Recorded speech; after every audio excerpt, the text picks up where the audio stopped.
हरे कृष्णा, राधे राधे। आज इस वीडियो में आपको देवशयनी एकादशी व्रत की पूजा विधि बताती हूँ। बहुत ही पावन फलकारी एकादशी है, साल की बड़ी एकादशी है। जो लोग वैसे एकादशी का व्रत नहीं रखते वो भी साल की इस बड़ी एकादशी का व्रत जरूर रखें। इसी दिन से चातुर्य मास भी शुरू होता है। आषाढ़ मास के शुक्ल पक्ष की एकादशी को देवशयनी एकादशी कहा जाता है। देवशयनी एकादशी को पदा एकादशी, आषाढ़ी एकादशी, देवपद एकादशी, महा एकादशी, हरिशयनी एकादशी या शयनी एकादशी भी कहा जाता है। दक्षिण भारत में इस एकादशी को तोली एकादशी भी कहा जाता है। सूर्य के मिथुन राशि में आने पर यह एकादशी आती है। इसी दिन से चातुर्य मास शुरू होता है। चातुर्य मास क्या होता है, चातुर्य मास व्रत कैसे करेंगे, इस विषय पर वीडियो आपको जल्दी मिलेगी। इस दिन से भगवान श्री हरि विष्णु क्षीर सागर में शयन करते हैं और फिर लगभग 4 महीने बाद तुला राशि में सूर्य के आने पर उन्हें उठाया जाता है। उस दिन को देवोत्थनी एकादशी कहा जाता है, जो कि कार्तिक शुक्ल एकादशी होती है, जिस दिन तुलसा विवाह होता है। इस बीच के अंतराल को चातुर्य मास कहा जाता है। देवशयनी एकादशी इतनी पुण्यदायी फलकारी एकादशी है कि इसका व्रत करने से साधक के मन की सभी इच्छाएं पूरी होती हैं और जीवन में जो हमने संचित पाप कर रखे होते हैं ना, उनका नाश होता है। इस एकादशी को सौभाग्यदायिनी एकादशी भी कहा जाता है। इससे हमारा सौभाग्य बढ़ता है। पद्म पुराण के अनुसार इस दिन व्रत या उपवास रखने से जाने अनजाने में किए गए हमारे सभी पाप खत्म हो जाते हैं। देख लो, तो जो हम वैसे भी आप देखोगे आम दिनों में हम इतने पाप करते रहते हैं, तो इस एकादशी का व्रत तो हम सबको करना चाहिए। इस दिन विधि विधान से पूजा करने से मोक्ष की प्राप्ति होती है। ब्रह्म वैवर्त पुराण के अनुसार इस व्रत को करने से मनोकामना भी पूरी होती है। अब आपको इस एकादशी की पूजा विधि बताती हूँ। इस दिन भगवान विष्णु शयन के लिए चले जाते हैं, तो उनकी पूजा भी इस दिन बहुत खास होती है। ये एकादशी व्रत दशमी से ही शुरू हो जाता है। दशमी पर एक समय शुद्ध सात्विक भोजन बिना प्याज लहसुन का करेंगे।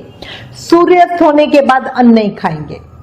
रात को ब्रह्मचार्य व्रत का पालन करते हुए जमीन पे सोएंगे। एकादशी की सुबह जल्दी ब्रह्म मुहूर्त में उठेंगे। इसके बाद घर की साफ सफाई करेंगे। आपको पता है इस दिन झाड़ू नहीं लगाना होता। फिर डेली जो भी हमारे फ्रेशन के कार्य होते हैं वो हम कर लेंगे। इसके बाद किसी पवित्र नदी में स्नान कर सके तो बहुत ही अच्छा होता है, पर अगर ये संभव ना हो तो घर पर ही शुद्ध जल से स्नान करें।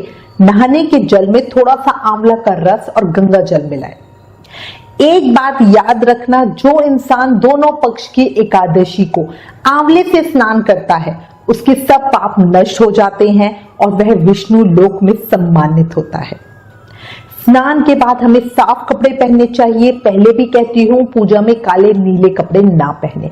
इससे क्या होता है, नेगेटिव जो एनर्जी होती है वो हमारी तरफ अट्रैक्ट होती है और हमारा मन पूजा में कम लगता है। अगर आपने सफेद या पीले कपड़े पहने होते हैं ना, तो मन में पॉजिटिविटी बढ़ती है और पूजा में मन अच्छा लगता है। स्नान करने के बाद गंगा जल से हम पूरे घर में छींटे मारेंगे। फिर पूजा की तैयारी करेंगे। भगवान के लिए बढ़िया भोग बनाएंगे। भगवान सूर्य नारायण को जल अर्पित करेंगे। अब पूजा कहाँ करनी है? देखो, पूजा या तो आप घर के पूजा स्थल पर ही कर सकते हो या किसी और पवित्र स्थान पर चौकी स्थापित कर वहां भगवान श्री हरि विष्णु की सोने की, चांदी की, तांबे की या पीतल की मूर्ति की स्थापना कर सकते हो। उनका अभिषेक करेंगे, उसके बाद उनका पूजन करेंगे। ये अलग मूर्ति हम इसलिए स्थापित कर रहे हैं क्योंकि इस दिन भगवान को शयन कराना है। भगवान को पंचामृत से स्नान कराएंगे।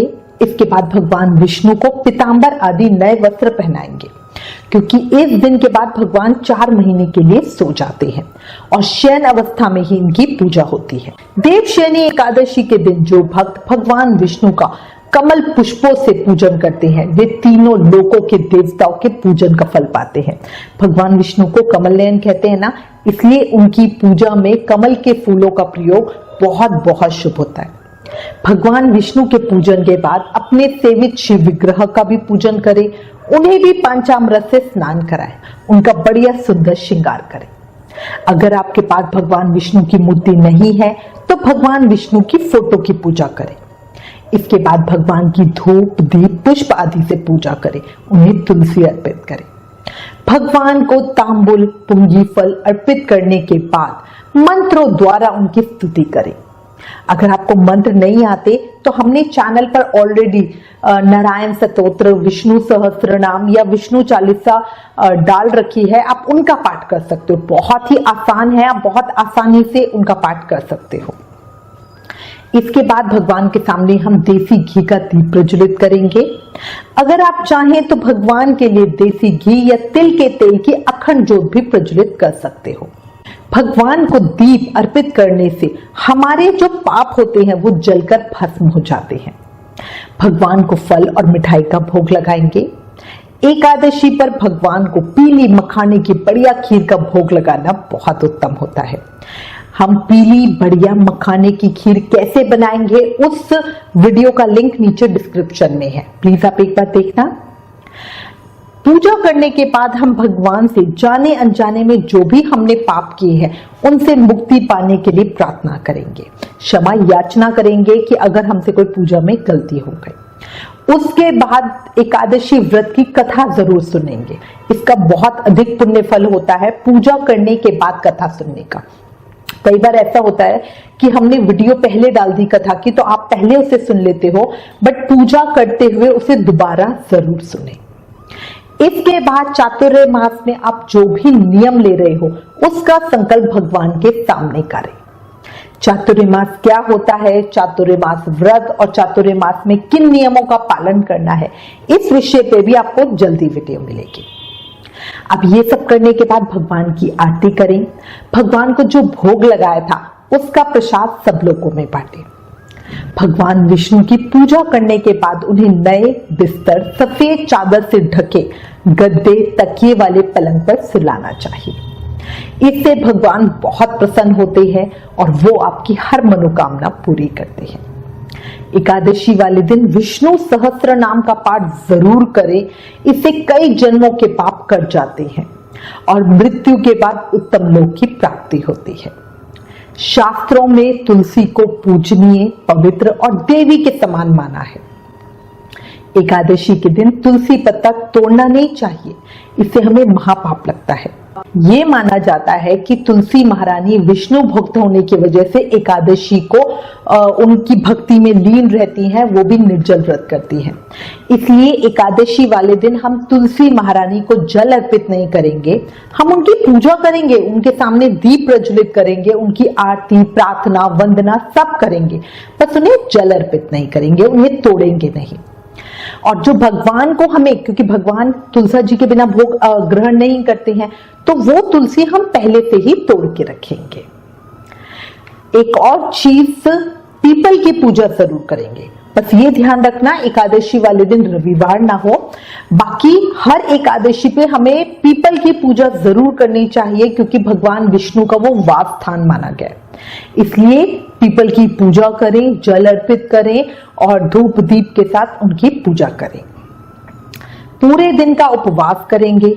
निर्जल व्रत कर सकते हो तो बहुत ही अच्छा है, पर अगर नहीं कर सकते तो अपने शरीर के हिसाब से जैसा आपको ठीक लगता है आप लिक्विड के साथ व्रत कर सकते हो, सिर्फ फल खा के व्रत कर सकते हो, बिना नमक का व्रत जिसमें कुछ भी नहीं खाना, सिर्फ मीठा खाना है, या आप नमक वाला फलहार, कई लोग कहते हैं कि बिना नमक के बीपी डाउन हो जाता है, तो आप एक समय नमक वाला फलहार मतलब कूटू सिंघाड़े के आटे से बना खाना खा सकते हो।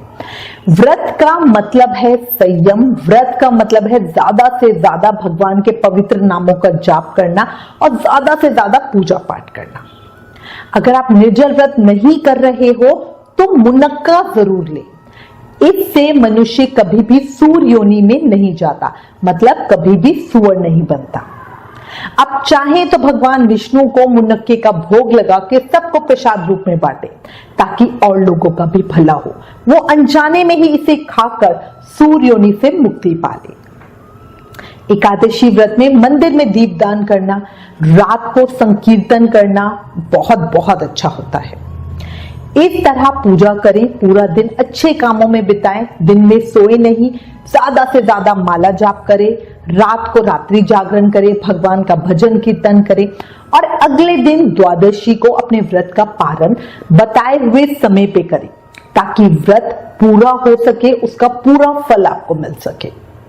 द्वादशी को सुबह ब्रह्म मुहूर्त में स्नान जाप पूजा करेंगे, फिर ब्राह्मण को भोजन कराएंगे। अगर भोजन नहीं करा सकते तो सूखा सामान दे सकते हो, दान दक्षिणा दो। अगर ब्राह्मण अवेलेबल नहीं होता तो आप किसी जरूरतमंद को दे सकते हो। अगर वो भी नहीं है तो गाय को चारा डाल दो। कहने का मतलब है व्रत खोलने से पहले आपको कुछ ना कुछ शुभ कर्म करना है, दान धर्म करना है।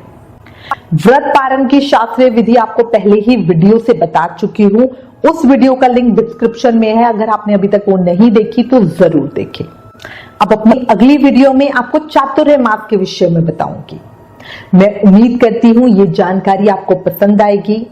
भगवान नाम का प्रचार भी एक सेवा है, इसलिए इस वीडियो को ज्यादा से ज्यादा शेयर करें और लोगों को व्रत करने के लिए प्रेरित करें। साल की बड़ी एकादशी है, अगर आप सभी एकादशी का व्रत नहीं करते तो भी साल की 4 बड़ी एकादशी का व्रत कर सकते हो, या कई लोग चातुर्य मास में आने वाली 8 एकादशी का व्रत भी करते हैं। देवशयनी एकादशी से देव उठनी एकादशी तक बीच की जो एकादशियां होती है उसमें हर एकादशी का व्रत करना बहुत पुण्यदायी होता है। इस तरह से हमें पूरे चातुर्य मास के व्रत का फल मिलता है। अधिक जानकारी के लिए या मैसेज में अपना क्वेश्चन भेजने के लिए आप हमें इंस्टाग्राम या फेसबुक पर जरूर फॉलो करें। अगर आप हर एकादशी पर एकादशी रिमाइंडर प्राप्त करना चाहते हो तो आप हमें व्हाट्सएप कर सकते हो। हमारा नंबर है 9821025751। इसके ऊपर आप मुझे मैसेज करें एकादशी, आपको हर एकादशी से पहले रिमाइंडर आ जाएगा। Please like, share and subscribe. Thank you. Hare Krishna.